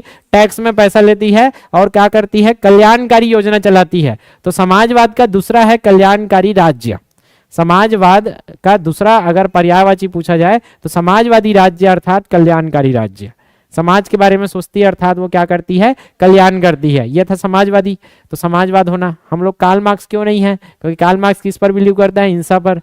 कार्ल मार्क्स धर्म से अलग है, धर्म को फिर मानता है, लेकिन हम लोग समझते हैं कि धर्म ही आपको सिखाता है। हमारे धर्म में नहीं चलेगा है, समझ में? तो धर्म आपको जो अलाउ करता है वही चीज आप करते हो, ये है आपका धर्म। उसके बाद क्या था? पद निरपेक्ष। पद निरपेक्ष में क्या है? क्या होता है पद निरपेक्ष? सरकार का विशेष धर्म होता है और वो एक धर्म के अनुसार चलता है। अरे मोदी हिंदू धर्म के, तो हिंदू धर्म पर कर ही नहीं कर ही? वाह, ऐसे कैसे चल ही यार, फिर तो अपन धर्म के खिलाफ चल दी है नहीं। सर्वधर्म होकर अर्थ ऐसे का। तो सरकार कोई धर्म पर योजना बना सकती कि नहीं? वाह, और जरूरत पड़ी तो बना सकती नहीं? बना सकती है। अगर फायदा देना है तो सबको देना पड़ेगा, सभी धर्म बराबर है उसके लिए। अरे अपन बेटा पर कुछ योजना नहीं बनाऊ तुमन, चल एक जन बेटा पर कुछ जूता ले हो या कपड़ा ले हो तो दूसरा में रोही नहीं रोही। तो जो बाप है ना वो एक बेटा के लिए कुछ नहीं करेगा, करना होगा तो सबके लिए करो, नहीं तो किसी के लिए मत करो। यह है भारत का धर्मनिरपेक्ष। आया समझ में? कि बाप है तो बेटा है, बेटा के लिए कपड़ा लेगा तो तीनों के लिए लेगा, नहीं तो नहीं लेगा। सीधी सी बात, कोई एक धर्म को विशेष फायदा नहीं पहुंचाया जा सकता। यह है भारत का पद निरपेक्ष। तो बाप से याद रखो, बाप जो जो करता है वही राज्य धर्म के साथ करेगा। कि बाप चुपचाप बैठा रहेगा मैदान में जब तक वो लोग चुपचाप अपना अपना काम कर रहे हैं, तो धर्म में हस्तक्षेप जबरदस्ती नहीं करेगा, कोई धार्मिक चीज नहीं करेगा। लेकिन वही धर्म किसी मानव के जीवन को नुकसान पहुंचा रहा है, किसी दूसरे धर्म पर अटैक कर रहा है, तो वहां जरूर पुलिस भी खड़ा हो जाएगा, राज्य भी खड़ा हो जाएगा उस धर्म की रक्षा के लिए। क्लियर है? क्योंकि सब धर्म बराबर है, तो बाप को अपनी बेटे की रक्षा तो करना ही पड़ेगा। और कुछ योजना बना रहे हो, फायदा दे रहे हो, तो सब धर्म को दो, कोई एक धर्म को नहीं दे सकते, क्योंकि सभी धर्म क्या है? आपके लिए समान है। आगे समझ में? इसके बाद क्या था? गणराज्य। लोकतंत्रात्मक तो समझ आ गया, जनता का जनता के लिए और जनता के द्वारा। किसने दिया? अब्राहम लिंकन ने। क्लियर है? यहां से समझ आ जाता है कि जनता ही शासन करेगी, यही क्या होता है? लोगों का तंत्र होता है। और उसके बाद था गणराज्य। गण का राज होगा, अर्थात यहाँ राज कौन करेगा? राजतंत्र में राजा राज करता है, यहाँ गण राज है, मतलब गण का राज होगा। गण का राज कहने का मतलब लोगों का राज। यहाँ राष्ट्रपति का राज होगा, लेकिन राष्ट्रपति कौन है? कोई भी जनता या गण। ठीक है? और ये गणराज्य आप कब बने? जब संविधान लागू हुआ तब। इसलिए हर संविधान लागू होने के दिन आप क्या मनाते हो? गणतंत्र दिवस मनाते हो। यहां तक पहुंच गए? अब भारत के उद्देश्य को समझते हैं। संविधान के क्या उद्देश्य हैं? प्रस्तावना में प्रकृति तो था, अब क्या था? हे प्रभु इन पंथ लोगों को क्या बना दो? गण बना दो। उसके बाद हमने क्या पढ़ा था? उद्देश्य। क्या पढ़ा था? उद्देश्य, कि भारत क्या चाहता है, उद्देश्य क्या है इसका? यहाँ के जनता को क्या देना चाहती है? न्याय। न्याय स्वयं से समाज आए, ऐसे था क्या? स्वयं से समाज आए, भाईचारा, ये याद रखना है आपको। न्याय में स्वयं स्वयं से समा जाए भाईचारा। तो सबसे पहले आपको क्या मिलेगा? न्याय मिलेगी, न्याय मिलेगी और आपको मिलेगा स्वतंत्रता मिलेगी, आज़ादी मिलेगी, ठीक है। समानता देना है, दे देते हैं, चलो धर लो। बंधुत्व भाईचारा मिलेगी कि होना चाहिए? होना चाहिए, ये उद्देश्य है हमारा। तो यही उद्देश्य को अभी समझते हैं। हमारे पास अभी कितना टाइम है? 1 घंटा हो गया। न्याय तो पढ़ूं होकर बाद, तो न्याय को पहले पढ़ लेते हैं। न्याय क्या होता है चलो बताओ। आप लोग कभी भी रटना मत, संविधान ऐसा सब्जेक्ट है कि रटने से ज्यादा समझदारी चाहिए, जस्टिस। कभी भी आप समझने का प्रयास नहीं करोगे ना, ये बोझा बनते जाएगा। अगर प्रस्तावनाओं को समझा जाए तो संप्रभुत्व है, हर चीज के शब्द में उसका अर्थ छिपा है, आया समझ में। और रटना चालू करोगे तो कभी नहीं खत्म होगा, कि समाजवादी को रटते रहो फिर कभी खत्म नहीं होगा, आया समझ में। ऐसा बोझा बनते जाएगा। और समझ गए तो फिर 2-3 बार उसको समझ लो, उसके बाद एमसी को कुछ भी घुमा के दे बनेगा। और रटे हो तो केवल वही शब्द बना पाओगे, क्योंकि समझे नहीं हो, वही कॉपी पेस्ट आएगा तो बनेगा। और संविधान का क्वेश्चन खतरनाक आता है, पूरा कॉन्सेप्ट रेडी रहना चाहिए आपका, मतलब समझदारी चाहिए, अंडरस्टैंडिंग चाहिए, और कुछ नहीं। जैसे न्याय बोल दिया, अब न्याय तो रटवा सकता हूं मैं, सामाजिक आर्थिक राजनीतिक न्याय मिला है, बस हो गया। अब इसके बाद कुछ समझ ही नहीं आ रहा है कि न्याय है क्या चीज। तो पहले तो यही समझो, बताओ समझो पहले आपके माइंड में क्या है न्याय का मतलब। न्याय क्या समझते हो? न्याय का मतलब न्याय को उल्टा। हाँ, अब बताओ अन्याय क्या है? मेरे साथ अन्याय हुआ है, गलत हुआ है, ऐसे करके मेरे साथ अन्याय हुआ है, गलत हुआ है, तो कब बोलते हो ऐसा? जो नहीं होना था वो हो जाए, ये अन्याय था। और न्याय कब होगा? जब जो होना था वो हो जाए, तो न्याय हो गया आपके साथ। मतलब जिसके आप अधिकार हो वो जब आपको मिलता है तो आपके साथ न्याय हो रहा है। और जो नहीं मिलना था वो मिल जाए तो किसी ने मेरे को मार दिया, अब मेरे को मारने का हक था क्या उसको? नहीं, मतलब मेरे साथ अन्याय हुआ है, आया समझ में। मेरे को खाना मिलना था, मान के चलो मेरे को कोटा में चाउर मिलना था 35 किलो, मिलना था कि नहीं मिलना था? मिलता तो मेरे साथ क्या होता? न्याय। लेकिन नहीं मिला तो गलत हुआ, मेरे साथ अन्याय हुआ है, मेरे साथ इनजस्टिस। तो सीधी सी बात एकदम सरल है, अन्याय हुआ करके चिल्लाते क्यों हैं? जब जो नहीं मिला मिलता होता था नहीं मिला, जिसके हम हकदार थे वहां तक नहीं पहुंच पाए, तो हमारे साथ क्या हो गया? अन्याय। और जो मिलना होता है वो मिल जाता है तो क्या होता है? न्याय। तो न्याय वो है जिसके आप हकदार हो ना, जिसका व्यक्ति क्या हो? व्यक्ति क्या हो? हकदार हो। क्या हो? हकदार हो, वो मिल जाए, वही क्या है? न्याय। और ना मिले तो अन्याय है। कुछ भी बोल लो आप। अब आपको स्वतंत्रता मिलनी चाहिए कि नहीं?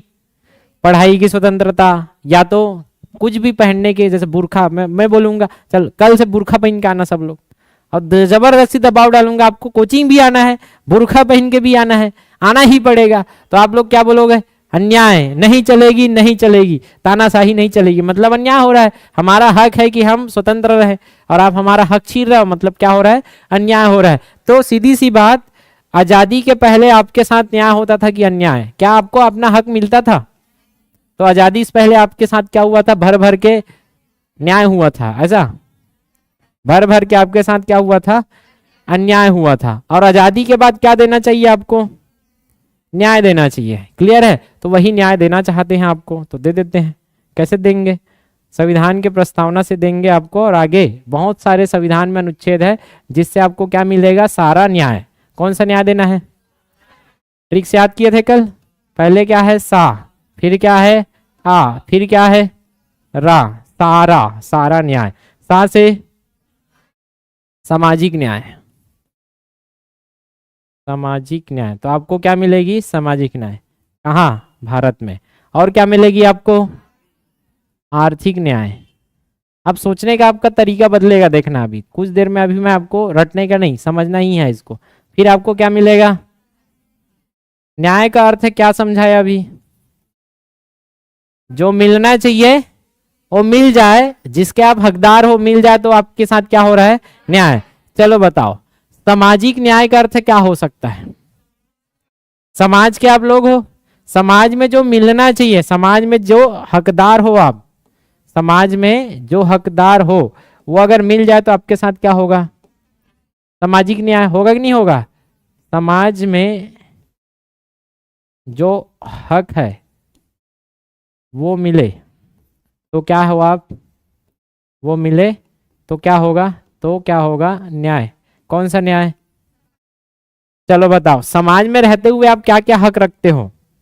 या तो आप उल्टा सोच सकते हो कि अगर आपके साथ समाज में रहते हुए कुछ ना मिले तो अन्याय होगा, तो समाज में अन्याय कब होगा आपके साथ? सोचो।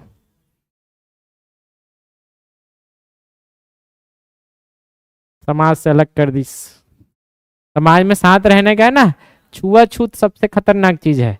क्लियर है कि समाज में आपको क्या है? समानता, समान रहने का अधिकार तो होना चाहिए, इतना हकदार तो हो। क्यों? क्योंकि आप भी क्या हो? मानव हो। आप भी क्या हो? भारत के नागरिक हो। आपको भी उतना ही वोटिंग का अधिकार है, आपको भी वही सेम चीज, मतलब भारत के जैसे दूसरे नागरिक है उतना आप भी हो। लेकिन केवल जाति के नाम में आपके साथ क्या किया जा रहा है? भेदभाव। आपको जो मिलना चाहिए था, मान के चलो बोरिंग में जाना है, वहीं बर्तन धोना है, तो आपको क्या बोला? ए नहीं धोना है, ओढ़न जा, चल उड़ उड़।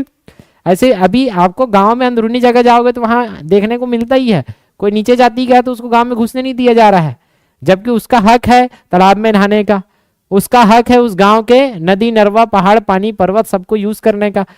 लेकिन समाज के कुछ लोग केवल धर्म के नाम पर, मूल के नाम पर, जाति वंश, इस आधार पर आपको क्या किया जा रहा है?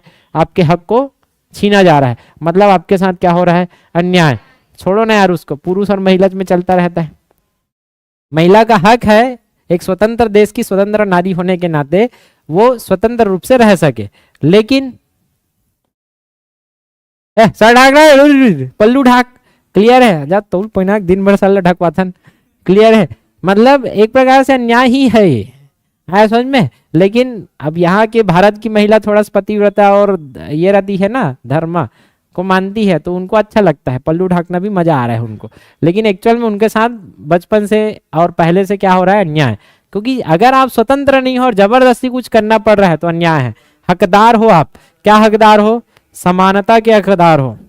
क्या हकदार हो? तो सामाजिक न्याय के लिए आपको क्या देना पड़ेगा? समानता देना पड़ेगा। क्या देना पड़ेगा? समानता होनी चाहिए, जिससे आप क्या होगा? आपको सामाजिक न्याय मिलेगा। क्या नहीं होना चाहिए? भेदभाव। भेदभाव का अर्थ बताइए। भेदभाव, भेद मतलब क्या होता है? अलग अलग।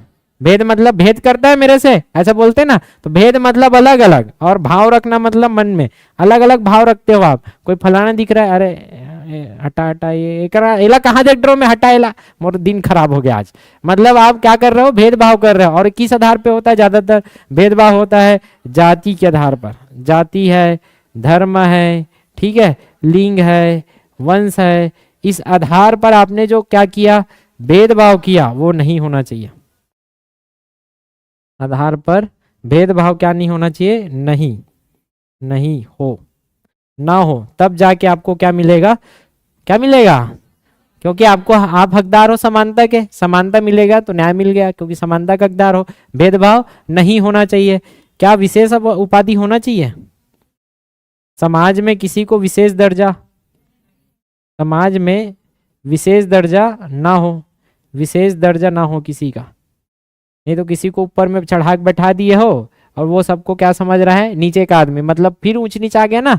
तो समाज में विशेष क्या हो? उपाधि का अभाव, विशेष उपाधि या दर्जा ना हो, तभी तो आपको क्या मिलेगा? न्याय मिलेगा। और क्या है भैया? ऊंच नीच। ऊंच नीच होना चाहिए क्या? ऊंच नीच होगा तो तब वही शब्द है, मैं वही लिख रहा हूं क्योंकि ये सब एमसीक्यू में रहते हैं, तो आपको बस क्लिक होना चाहिए। अरे भाई ऊंच नीच हुई तब तो हमारा हकदार छीन लीस गिस, हम तो सब समान रहे, सम्मानवन, मतलब सामाजिक अन्याय हुआ है। क्या हुआ है? अन्याय। ऊंच नीच ना हो, सब समान हो, ये सब किसका है? आपका सामाजिक न्याय। तो सामाजिक न्याय से आपको क्या क्या मिला? समझ में आ गया? समान समाज में आप क्या बन गए?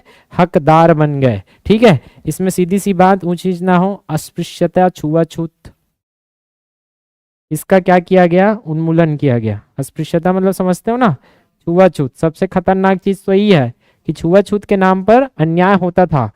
जो हकदार है, जैसे पानी तक भरने को, पानी तक पीने को हक नहीं रखते थे।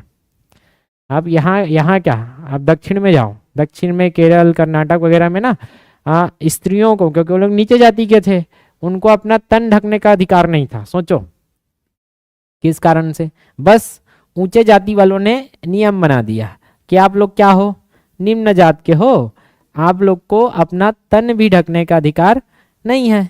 तो ऊपर का तन ढकने तक का अधिकार नहीं था। इतना खतरनाक है। अब बताओ इनके साथ न्याय हो रहा है कि अन्याय हो रहा है? और आज़ादी के बाद भी ऐसा हो तो फिर आज़ादी का मतलब ही क्या रहा?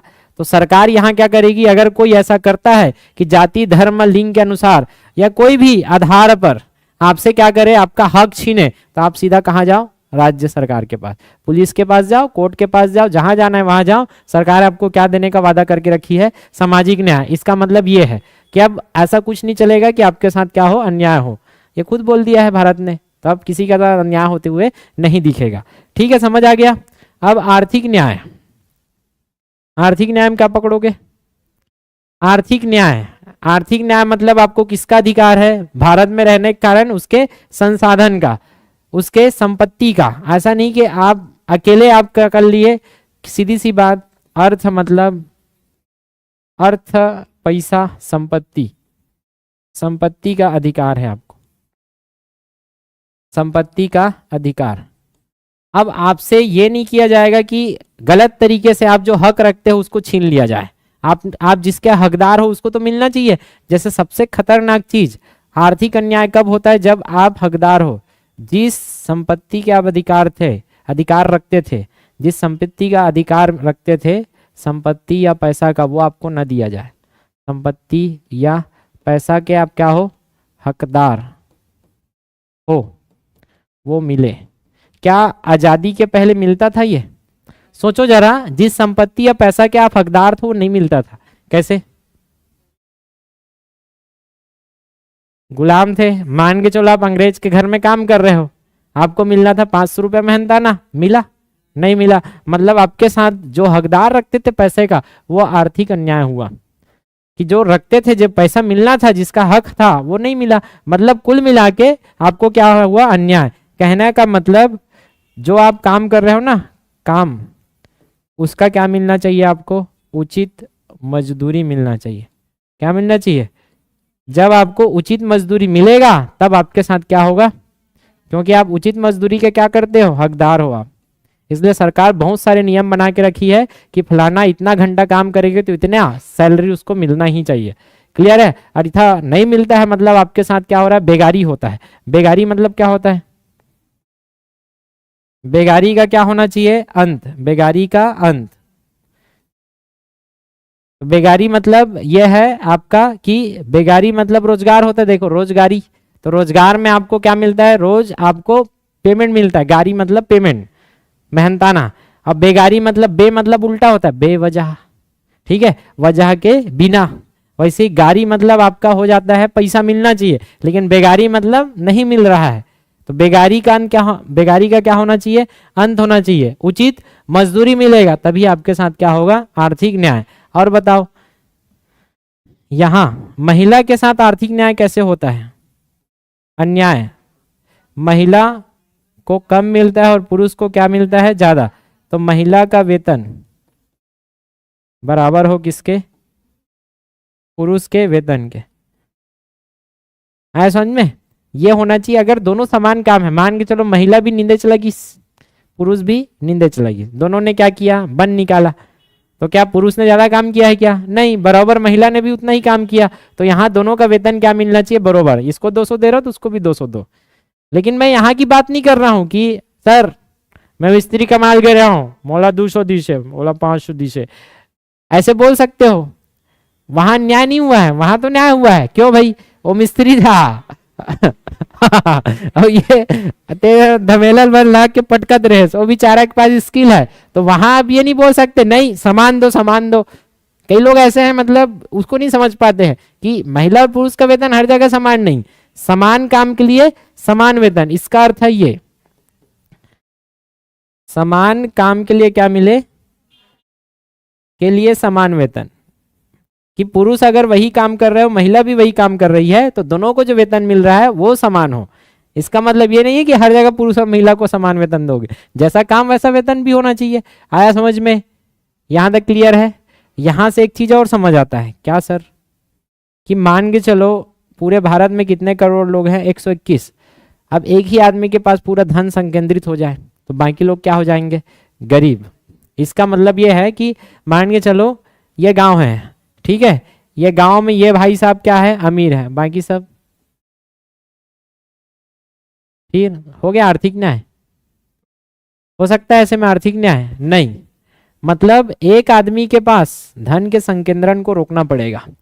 संकेंद्रण मतलब केंद्र की ओर जा रहा है एक धन, उसको रोको, और सबके ऊपर समान रूप से क्या होना चाहिए, वितरण, जो जिसका हकदार है उसको मिलना चाहिए। तो धन के संकेंद्रण को क्या किया जाता है, रोका जाता है कि एक ही आदमी को ना मिले, है समझ में, या एक ही तरफ ना जाए। तो यहाँ ये भी ध्यान में रखना चाहना चाहिए कि धन का संकेंद्रण ना हो। धन अर्थात समाजन, क्या है, संसाधन, संपत्ति, उत्पादन,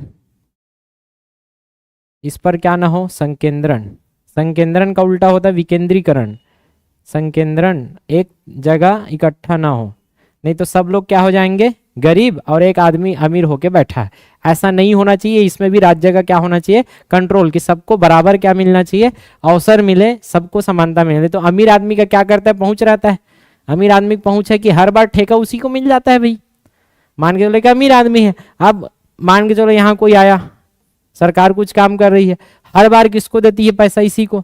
मतलब सरकार क्या कर रही है, धन को एक तरफ संकेंद्रित कर रही है। सरकार को क्या करना चाहिए, यहाँ बोली लगवाना चाहिए। जो जहाँ हकदार है वो अपना हक के हिसाब से बोली लगा के अपना ले लेगा। इसलिए सरकारी सुविधा में आप देखना, किसी एक को, अब बड़े आदमी को ऐसा नहीं कि बड़े आदमी से पैसा लिया और दे दिए।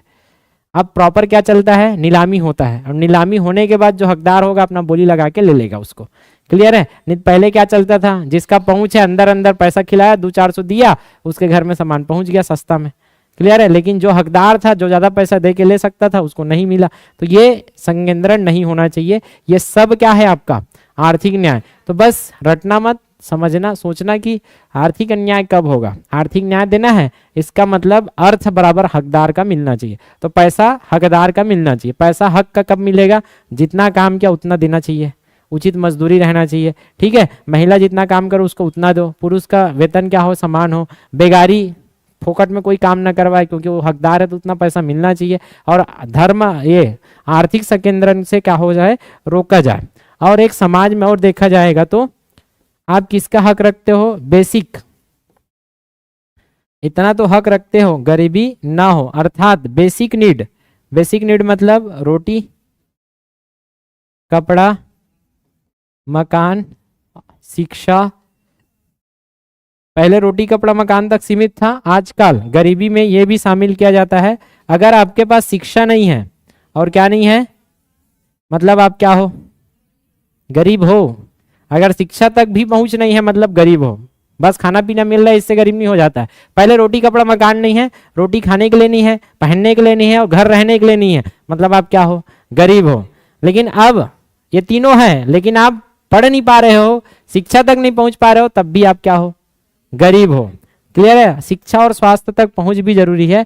तो ये बेसिक बुनियादी सुविधा मिलना चाहिए। अगर ये भी नहीं दे पा रही है आपकी सरकार, मतलब आपका हक आपको नहीं मिल रहा है। भारतीय होने के नाते, भारत के पुत्र, आप सोचो ना यार, आपका माँ है, तो माँ होने के नाते माँ आपको क्या रोटी खवा पाएगी, कपड़ा पहना पाएगी, एक छाया दे पाएगी?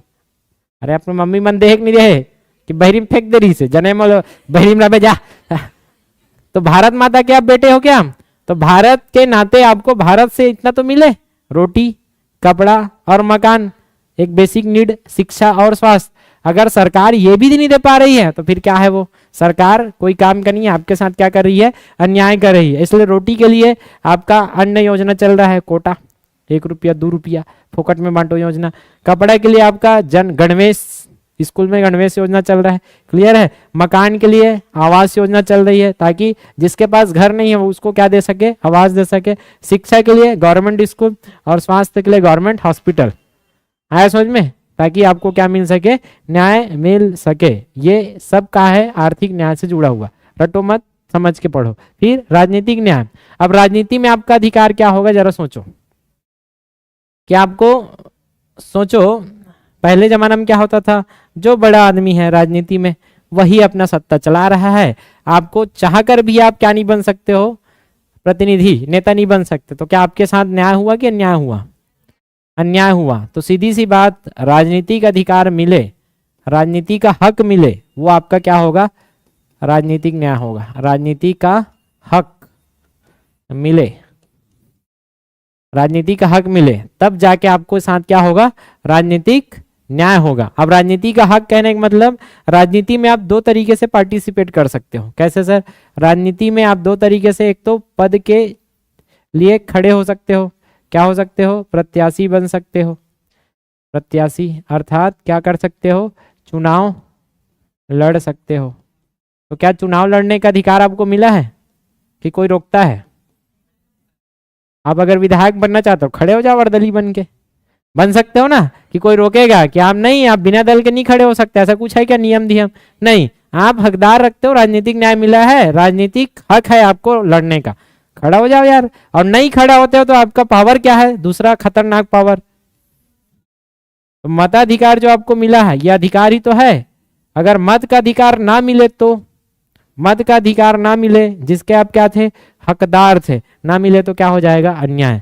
तो मत का अधिकार आपको मिला है, मत का हक मिला है, मत देने का हक आपको दिया जा रहा है, इसलिए आपके साथ क्या हुआ है, राजनीतिक न्याय। और नहीं मिलेगा तो ठीक है। राजनीतिक मतलब होता है एक प्रकार का और शासन, राजनीतिक मतलब शासन, ठीक है। तो अपने ऊपर राज करने का अधिकार आपको मिला है, अपने ऊपर राज करने का अधिकार मिला है कि नहीं मिला है? आप कोई भी पद में जाके अगर काबिल रखते हो तो कोई भी पद में बैठ सकते हो, आप अपने ऊपर राज कर सकते हो। मतलब कलेक्टर बनने का अधिकार आपको मिला है कि नहीं मिला है? अरे मिला है, कोई भी पद में जा सकते हो, कोई भी पद पाने का क्या है, आपको अधिकार है। आपको केवल इस नाम पर नहीं कि आप फलाना धर्म के हो, ढेमकाना धर्म के हो करके हटा दिया जाएगा, ढेमकाना नहीं पता मुझको तो, ठीक है। तो कोई भी पद पाने का अधिकार है, कोई भी पद में बैठकर अपना राज करो, राज करके नीति बनाने का अधिकार है। अगर प्रत्याशी नहीं बनना है, खड़े नहीं होना है, तो आपको क्या देगा, अधिकार है मत देने। अगर ये अधिकार छीना जाएगा तो आपके साथ क्या हो जाएगा, अन्याय। अगर आपका मताधिकार आपसे ले लिया गया तो आप सीधा जाओगे कि हाँ, राज्य के पास, कोर्ट के पास, मेरे साथ अन्याय हुआ है, समझ में, मेरे को मताधिकार नहीं दिया, जबकि संविधान मेरे को क्या देता है, अधिकार देता है। मेरे को इस पद से हटाया गया है, मेरे साथ अन्याय हुआ है, समझ में। जिसका मैं हकदार था, अगर वहां से हटा दिया जाए तो आपके साथ क्या होगा, अन्याय। तो ये चीज जानोगे तभी तो जानोगे, नहीं तो फिर न्याय अन्याय मतलब पता नहीं है। तो अगर आपके लिए ये सब नहीं है कि आपको समाज में क्या हो जाता है, समाज में क्या हक रखते हो, बराबरी का हक, क्योंकि माना हो सब माना हो, छुआछूत होता है मतलब आपका हक छीना जा रहा है, आपसे भेदभाव किया जा रहा है मतलब आपका हक छीना जा रहा है, आपको दबाया जा रहा है मतलब आपका हक छीना जा रहा है, छीना जा रहा है मतलब क्या हो रहा है, अन्याय।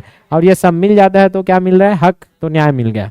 आर्थिक मतलब पैसा, पैसा का अधिकार, पैसा जो मिलना था वो नहीं मिला, तो कैसा मिलना होता है पैसा, काम किए और ना मिले तो क्या हो रहा है आपके साथ, आर्थिक अन्याय। और मिल जाए तो न्याय। तो भारत सरकार प्रयास कर रही है इसमें, अगर नहीं मिलता तो आप केस करो, आ रहे समझ में। बराबर वेतन मिले समान काम के लिए, साथ में केंद्रीकरण ना हो और गरीबी उन्मूलन में काम करती है सरकार। अगर रोटी कपड़ा तक मकान भी नहीं मिल रहा है और आप हकदार थे तो आपके साथ क्या हो रहा है, अन्याय। हकदार है और ना मिले तो ठीक। राजनीति में क्या है, राजनीति में आप तो पद का चुनाव लड़ सकते हो या तो वोट दे सकते हो, अगर ये दोनों अधिकार ना मिले तो आपका क्या हो जाएगा, अन्याय। तो न्याय कब मिलेगा, जब आपको हक मिलेगा, अधिकार मिलेगा। आगे समझ में, ये है आपका प्रस्तावना के न्याय का अर्थ, ठीक है। अब कल के लिए होल्ड में इसको रखना कि ये जो न्याय आया है ना, ये कहाँ से आया है, ये आया रूसी क्रांति से। रूस में जो क्रांति चल रही थी उस क्रांति से हमने इसको लिया कि रूसी क्रांति में ये सिखाया गया था कि केवल कानूनी न्याय नहीं होता है। कानूनी न्याय समझते हो, कानून, कानून मतलब जो नियम में लिखा है, कानून मतलब क्या होता है, अरे भाई अब कोई मान के चलो कानून बना कि आपको ये करने पर ये मिलेगा, मान के चलो कानून बना कि आप भारत के भारतीय हो और भारतीय होने के कारण 10 साल तक आपको निःशुल्क शिक्षा मिलेगा, अच्छा करके लिख दिया। अब उस कानून में लिखा था, नहीं मिला मतलब कानून के कारण आपके साथ क्या हुआ, अन्याय। कानून से आप हक रखते थे, नहीं मिला तो हक छीन लिया गया, अन्याय हुआ। तो एक होता था कानूनी न्याय, लेकिन रूसी क्रांति में क्या समझाया गया कि न्याय केवल कानूनी नहीं होता, न्याय क्या होता है, कानूनी के साथ, कानूनी के साथ, कानूनी साथ क्या होता है, सारा न्याय मिलना चाहिए। सारा न्याय, क्या सारा न्याय, सामाजिक न्याय। क्या कानून में लिखने की जरूरत है क्या समाज में ये मिलना चाहिए करके? अरे भाई इतना तो सब जानते हैं कि समाज में हो, तो आपको समाज में न्याय कब मिलेगा, जब समाज में समान अधिकार हो, भेदभाव ना हो। ये सब हमने कहाँ सीखा, रूसी क्रांति से। लिखने की जरूरत नहीं है कि कानून बनाने की जरूरत है, कानून बना है तो कानून के हिसाब से तो न्याय मिलेगा, लेकिन सामाजिक न्याय तो समाज में रहने के नाते मिलना चाहिए। आर्थिक न्याय तो कब मिलना चाहिए, आपको भारत में रहने के नाते। इसके लिए न्याय अलग से कानून बनाने की जरूरत नहीं पड़ना चाहिए। प्लस राजनीतिक, राजनीतिक न्याय तो मिलना ही चाहिए। राजनीतिक न्याय कि आपको हर राजनीति में अपने ऊपर राज करने का क्या हो, हक हो, हकदार हो।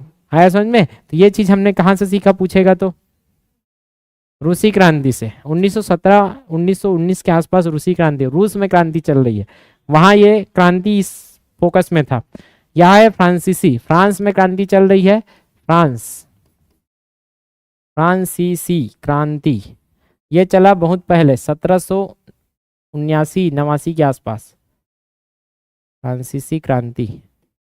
जब अमेरिका में भी चल रहा था क्रांति, उस समय की बात है ये, 1789 के आसपास। ठीक है, अमेरिका उस समय आज़ाद हो चुका है, देखो 1776 में आज़ाद हो चुका था। तो फ्रांसीसी क्रांति हमने यहाँ से सीखा स्वतंत्रता। जो इसके बाद है, न्याय के बाद 3 ठोर आता है, क्या क्या, ना स्वयं में समाजा, याद आ रहा है? तो पहला क्या है, स्वतंत्रता, दूसरा क्या है, समानता, और तीसरा क्या है, बंधुत्व, भाईचारा।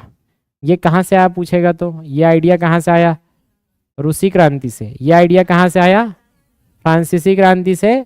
और न्याय का आइडिया कहाँ से आया, विचार। ठीक है, तो ये विचार आया। कैसे याद रखेंगे, सीसी, सीसी स्वतंत्र है, समान है, भाईचारा। तो जहां सीसी है वहीं क्या दिखेगा आपको, सब समान रूप से बैठेंगे। कोई ऊंची जाति का है वो भी नीचे में बैठेगा, कोई नीचे जाति का है वो भी नीचे में बैठेगा, दोनों का सीसी भी समान होगा। आया समझ में? गिलास विलास सब समान होगा, समान रूप से पिएंगे, मिल बांट के खाएंगे। तो सीसी में आपको समानता मिलता है। सीसी से क्या मिलेगा, समानता। और रूसी से क्या मिलेगा, न्याय। रूसा आ गया है तो उसको मनाने का अधिकार होना चाहिए। ऐसा समझ में? कि आप पति पत्नी हो, पत्नी रुसा जाए तो उसका हक है कि पति उसको मनाए, नहीं तो उसके साथ क्या हो जाएगा, अन्याय है, वो कोर्ट निकल जाएगी, मेरे को मनाता नहीं है। आया समझ में? वैसे ही पति भी कभी रूठ जाए तो पत्नी का धर्म है कि उसको मनाए, तब पति के साथ क्या होगा, न्याय, नहीं तो उसके साथ क्या होगा, अन्याय। तो एक ठन को कोई भी याद रख लेना, दोनों को मजाक करके याद रखोगे, कभी दिक्कत नहीं होगा। तो सीसी में क्या आता है, सीसी में समानता दिखाई देती है। सीसी पीने वाला स्वतंत्र है सीसी पीने वाला क्या है, स्वतंत्र है, समान है सब, और मस्त भाईचारे के साथ चारा मिल बांट के पीते खाते हैं लोग। ठीक है, तो चारा सीसी आगे समझ में। और रूठा हुआ है, रूसा है, उसको मनाना। रूसा है वो हक रखता है, हकदार है मनाने का, मतलब वो न्याय का हकदार है। न्याय अगर नहीं मनाया जाएगा तो वो क्या हो जाएगा, उसके साथ अन्याय। तो ये याद रख लो, एकदम सरल है। सीसी तो दिखता ही है, डेली लाइफ है। आगे समझ में? चलो ब्रेक है बढ़िया से, और बढ़िया से हमने 1.5 घंटा पढ़ लिया 10 मिनट बोल के। मैं तो वह पूरा पढ़ूं कि सोचे रहा हूँ यार, आधे पूरा नोट्स वोट्स सब बना का हो, आधे एक पेज और बांचे 6 बिना है, बस पढ़े हो। औ बांचे है अब की ए दे